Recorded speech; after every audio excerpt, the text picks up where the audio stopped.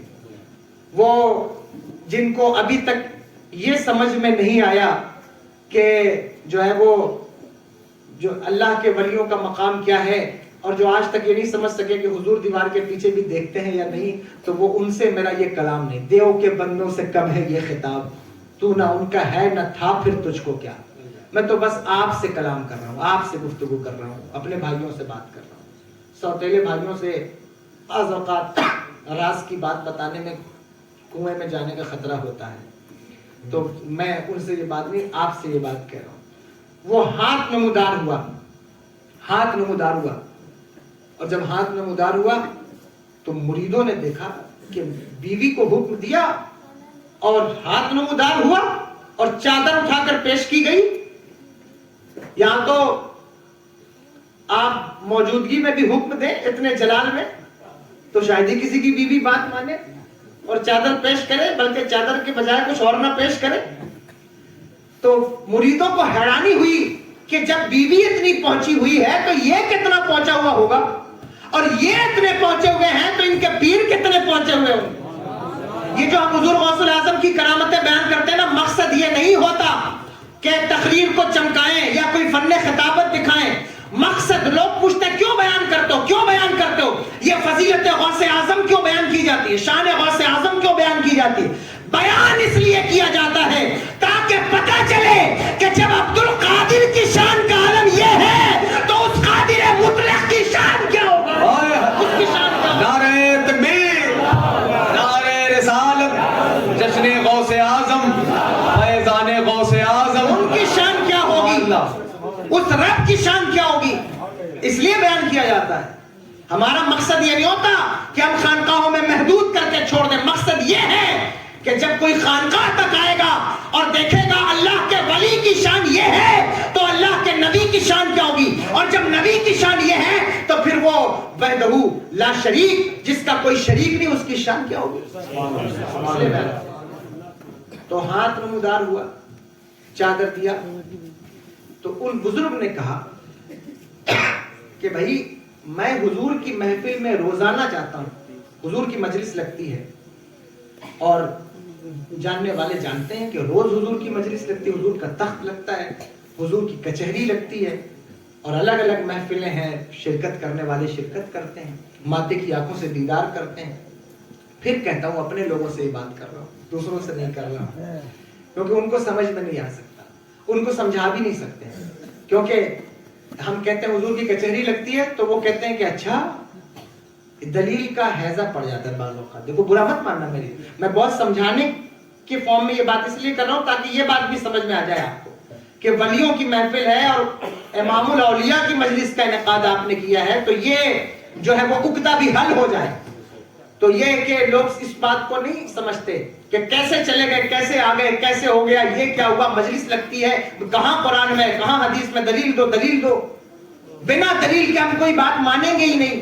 ہم نے کہا اچھا جب ہارٹ اٹیک آتا ہے اور ڈاکٹر کہتا ہے کہ تجھے اٹیک آیا ہے تو دلیل کیوں نہیں مانگتا کہ پہلے دلیل دو کہ مجھے اٹیک آیا ہے یا نہیں. یہ ڈاکٹر سے بڑھ کر کے کون لوٹنے والا ہوگا, اس پر اعتبار کیسے کر رہے تھے, پہلے اس سے دلیل مانگ کہ مجھے بتا کتاب سے کون سی وینس بلاک ہوتی ہیں, کون سی نظر بلاک ہوتی ہیں تو اٹیک آتا ہے, دلیل دے تو میں مانوں گا کہ اٹیک آیا ہے. برین ہیمریج ہو جائے تو پہلے دلیل مانگ کہ دلیل دو کہ مجھے ہیمریج ہی ہوا ہے, ہو سکتا ہے کوئی گیس چڑھ گئی ہو جس کی وجہ سے دماغ کام نہ کر رہا ہو, ثابت کر. نہیں دلیل مانگتے, کہتے ہیں دلیل مانگیں گے تب تک زندگی ختم ہو جائے گی, اس لیے دلیل. تو میں کہتا ہوں تجھے زندگی عزیز ہے, جان عزیز ہے, تو تو دلیل نہیں مانگتا. ہمیں ایمان عزیز ہے تو ہم اللہ کے ولیوں سے دلیل نہیں سبحان اللہ. ہم دلیل نہیں مانگتے, ہم کتنی دلیلیں مانگیں اور کتنی دلیلوں کو جانیں. ہم نے تو اپنے نبی کو نہیں دیکھا, صحابہ کو نہیں دیکھا, تو پھر دلیل کی بات کیا. خدا کی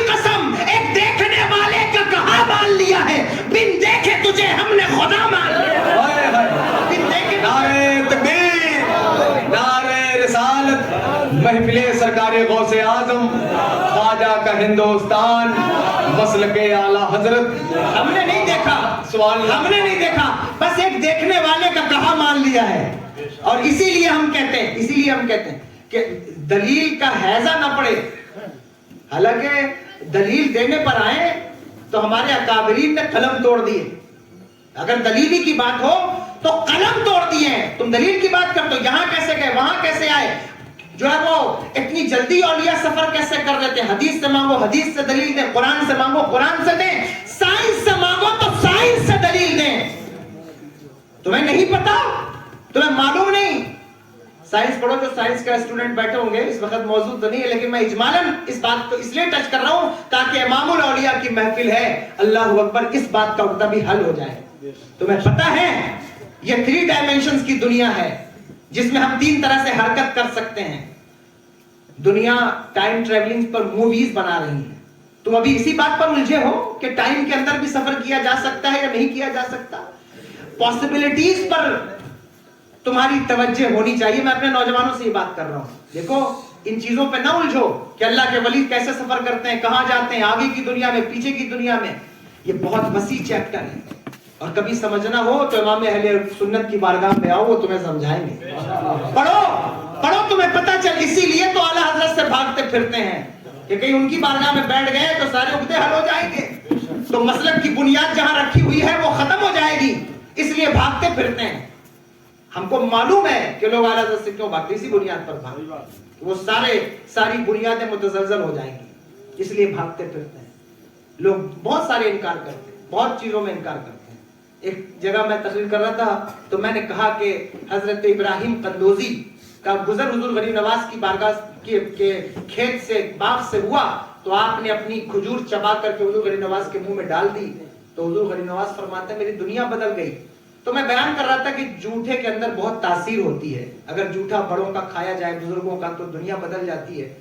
تو کسی نے اعتراض کیا تھا، حالانکہ براہ راست تو نہیں کیا لیکن اعتراض کیا کہ کیا جھوٹا کھانے سے بھی دنیا بدلتی ہے؟ کیا آپ، یہ سنیوں کا عقیدہ بھی عجیب عقیدہ ہے کہ جھوٹا کھانے سے دنیا بدل جاتی ہے. بھئی جھوٹے میں کیا تاثیر ہے؟ میں نے کہا جھوٹے کو نہیں مانگتا تو میں تجھے کوبرا کا جھوٹا کھلاتا ہوں، دیکھ دنیا کیسے بدلتی ہے. میرے پاس 18، میری دانش کے مطابق، ایسے بہت ہوں گے، 18 ایسے جیو جنتو ہیں اس زمین پر جن کا جھوٹا کھانے سے دنیا ایسے بدلتی ہے کہ پھر اس دنیا سے کوئی تعلق نہیں رہ جاتا. آپ کھا کے دیکھیں، آپ کہتے ہیں جھوٹا کھانے سے نہیں بدلتی، تاثیر نہیں ہے. آپ چیک کریے، آپ کو پتہ چلے گا کیسے دنیا بدلتی ہے، کیسے بدلتی ہے دنیا. خیر، دلیل کی کمی نہیں ہے. اللہ جانتا ہے کہ ہمارے اکابرین نے ایسی دلیلیں قائم کی ہیں. وہ رضا کے نیزے کی مار ہے کہ عدو کے سینے میں غار ہے، کسے چارہ جوئی کا وار ہے کہ یہ وار وار سے پار ہے. دلیلیں بہت ہیں لیکن کہتا یہ ہوں مان جاؤ، مانو. وہ کہتے ہیں بھائی کہاں حضور کی مجلس لگتی ہے، ہم کو تو کبھی نہیں دکھی. ہم کہتے ہیں حضور ہماری مجلسوں میں آتے ہیں، وہ کہتے ہیں ہمیں تو کبھی نہیں دکھے. میں کہتا ہوں کہ آنکھ والے تیری جوبن کا تماشا دیکھیں، دیدے غور کو کیا آئے نظر کیا دیکھیں. حضور ان کو نظر آتے ہیں جن پر کرم ہوتا ہے، ان کو نظر آئے. تمہیں کیسے نظر آئے؟ کہتے ہیں کہاں مجلس لگی، کہاں مجلس لگتی ہے. اپنے مدرسے میں ہر صبح میں پڑھاتے ہو کہ شیطان کا تخت اثر بعد لگتا ہے. بولو پڑھایا نہیں؟ یہ صحیح حدیث ہے یا نہیں کہ شیطان کا تخت روز اثر بعد لگتا ہے؟ وہ علم والی حدیث جس میں آتے ہیں اور شیطان کہتا ہے کہ تم نے کیا کیا، تم نے کیا کیا. وہ کہتا ہے میں نے ایک بچے کو مدرسے جانے سے روک دیا، وہ اس نے گلے لگا لیا. یہ پہلی دوسری اردو میں واقعہ لکھا ہوتا ہے اکثر. اس حدیث کو بڑے چاؤ سے پڑھایا جاتا ہے اور بالکل حدیث ہے، پڑھاؤ تو پتہ چلا کہ شیطان کا تخت اثر کے بعد لگتا ہے. تو جب مردود کا تخت لگ سکتا ہے تو اللہ اکبر، میرے رب کے محبوب کا تخت کیوں نہیں لگ سکتا؟ کیوں نہیں لگ سکتا؟ لگتا ہے، لگتا ہے حضور کا تخت. وہ ولی کہتے ہیں کہ میں حضور کی بارگاہ میں روز جاتا ہوں مجلس میں، مجھے کبھی تمہارے پیر نہیں دکھائی دیے، نہ آتے دکھے نہ جاتے دکھے، کبھی نہیں دکھے. ابھی یہ بات یہاں ہو رہی تھی، میرے آقا حضور غوث الاعظم رضی اللہ تعالیٰ عنہ نے اپنے 2 مریدوں سے فرمایا، 2 مریدوں سے کہا کہ جلدی جاؤ اور تفسون جا کر کے عبد الرحمان کہہ رہا ہے کہ اس نے مجھے کبھی آتے جاتے نہیں دیکھا، جاؤ جا کر کے اسے جواب دو۔ وہ دو مرید آئے، آ کر کے حضرت عبد الرحمان تفسون جی کی مجلس لگی ہوئی تھی، وہ کھڑے ہو گئے، کہا آپ کہتے ہیں کہ آپ نے میرے پیر کو کبھی آتے جاتے نہیں دیکھا؟ کہا نہیں، میں نے کبھی نہیں دیکھا۔ کہا بتائیے جمعرات کے دن آپ کو حضور کی بارگاہ سے خلعت ملی تھی یا نہیں ملی تھی؟ تحفہ ملا تھا، خلعت ملی تھی؟ کہا ہاں ملی تھی۔ کہا وہ ہرے رنگ کی تھی؟ کہا ہاں ہرے رنگ کی تھی۔ کہا اس پر قل واللہ لکھی تھی؟ کہا ہاں قل واللہ لکھی تھی۔ کہا جس نے دیا تھا اس کو آپ نے دیکھا؟ کہا میں نے تو نہیں دیکھا، وہ ایک ہاتھ نمودار ہوا تھا جس نے مجھے وہ خلعت دی تھی۔ کہا آپ کو معلوم نہیں وہ ہاتھ کسی اور کا نہیں، وہ ہمارے پیر کا ہاتھ تھا، اسے غوث اعظم کہا۔ اور آپ کہتے ہیں کہ ہم نے کبھی آتے نہیں دیکھا، کبھی جاتے نہیں دیکھا۔ آتے جاتے وہ لوگ دکھتے ہیں جو در کے ہوتے ہیں، جو گھر کا ہوتا ہے، وہ آتے جاتے نہیں دکھتا، وہ تو گھر میں رہتا ہے، جو گھر میں رہتا ہے وہ لوگوں کو نظر نہیں آتا۔ تو یہ شیخ عبد القادر غوث العظم رضی اللہ تعالیٰ عنہ کی شان۔ اگر آپ سچے قادری بن گئے نا تو اللہ آپ کو کامیاب کر دے گا، اللہ آپ کو سچے قادری بنیے۔ بات لمبی ہو گئی، بس اتنا کہنا کہ اللہ کے رسول سرور دو عالم صلی اللہ علیہ وسلم نے جو چیز عطا فرمائی اسے قبول کریں، جس سے روکا ہے اس سے رک جائیں، باز آئیں، اللہ عمل کی توفیق دے۔ استغفر اللہ ربی من کل ذنب واتوب الیہ وما علینا الا البلاغ۔ جناب نور مجسم صاحب قبلہ کو آپ کو سماعت کرنا ہے، میں اٹھ کے جاؤں گا کیونکہ مجھے جانا ہے، لیکن آپ سماعت کریں اور بیٹھ کر کے اطمینان کے ساتھ، مصافحہ پہلے بھی بہت آپ سے ہو چکا ہے، اطمینان سے آپ بیٹھیں۔